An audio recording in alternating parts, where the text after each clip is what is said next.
parle allemand ce matin. On parle allemand parce qu'on va parler du mur de Berlin, bien Mais sûr. oui, mais c'est en plein Paris, c'est une fresque à ciel ouvert. Ouais. Et c'est extraordinaire, Ouais, cette expo. C'est une expo vraiment incontournable, vraiment, vraiment. Elle se trouve gare de l'Est, ça paraît tout à fait naturel pour cette gare qui relie la France et l'Allemagne. Et l'idée est vraiment géniale.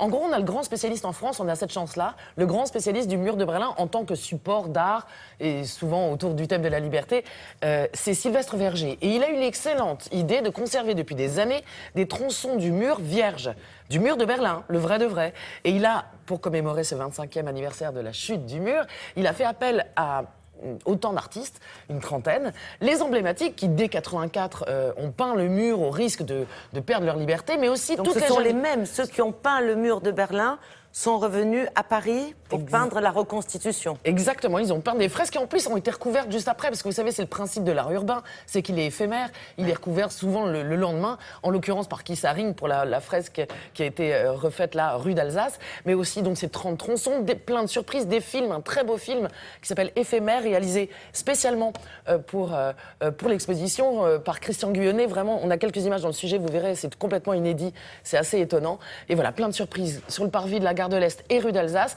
On y était au moment où les artistes peignaient et où Sylvestre Verger, de son œil de commissaire général, supervisait l'installation de cette exposition très particulière. Hein, donc ça s'appelle c'est à peu près cohérent. Et je vous y emmène.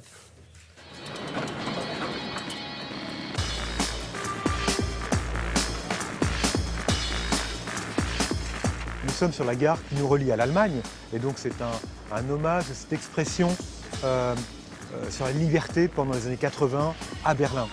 L'intention pour nous, elle est d'amener ces petits moments de poésie dans la vie quotidienne de nos 10 millions de personnes qui passent dans les gares.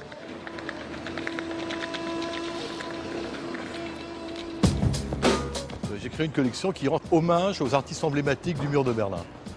Et j'ai associé à cet hommage des grands artistes internationaux du street art. C'est la nouvelle génération qui respecte beaucoup ses anciens. Alors il y a 30 pièces. J'ai fait faire également 3 trabants par Thierry Noir, Kelly Sidney et Christophe Boucher, qui sont les 3 peintres emblématiques les plus connus du mur. Et on verra également un mur qui est rue d'Alsace, qui jouxte la gare de l'Est, qui est le mur Art Liberté.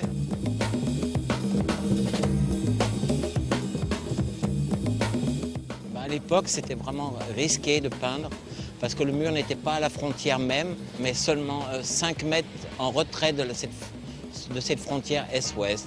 Donc en peignant le mur de Berlin, on était déjà à Berlin-Est et pour ça, il fallait faire très attention. Donc on a vraiment attendu le moment propice pour amener tout notre matériel avec Christophe Boucher et on a fait 42 statues de la liberté à cet endroit. Cette œuvre, comme toutes les œuvres de Berlin qui étaient faites avant la chute du mur, elles étaient toutes éphémères. Et puisqu'on avait en général une durée de vie au maximum de quelques mois, sinon de quelques jours, voire de quelques heures. Et l'œuvre de Keith Haring, qui avait recouvert au bout de 2 mois les œuvres de Thierry Noir et de Christophe Emmanuel Boucher, elle-même a eu moins de 24 heures de survie puisqu'elle a été recouverte dès le lendemain à 80%. Tout le monde voulait savoir qui paye ça, qui me manipule pour rendre le mur de Berlin plus beau. Et je disais à chaque fois, on peut même mettre des kilos de peinture sur le mur ne sera jamais beau parce que c'est une machine à tuer.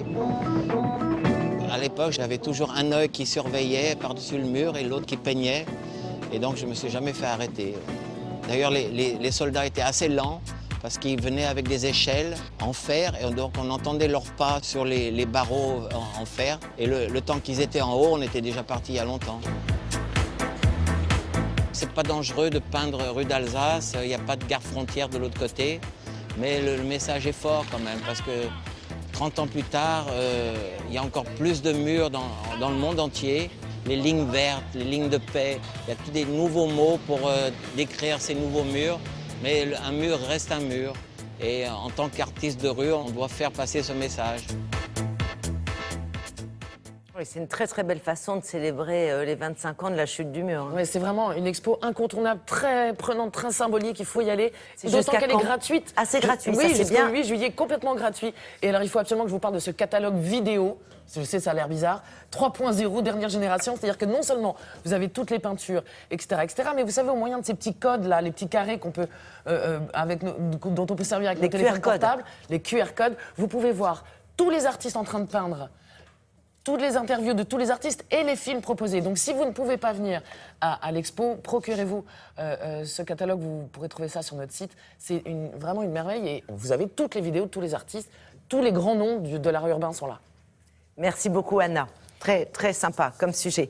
Tout de suite, la revue de presse culturelle de Frédéric Bion.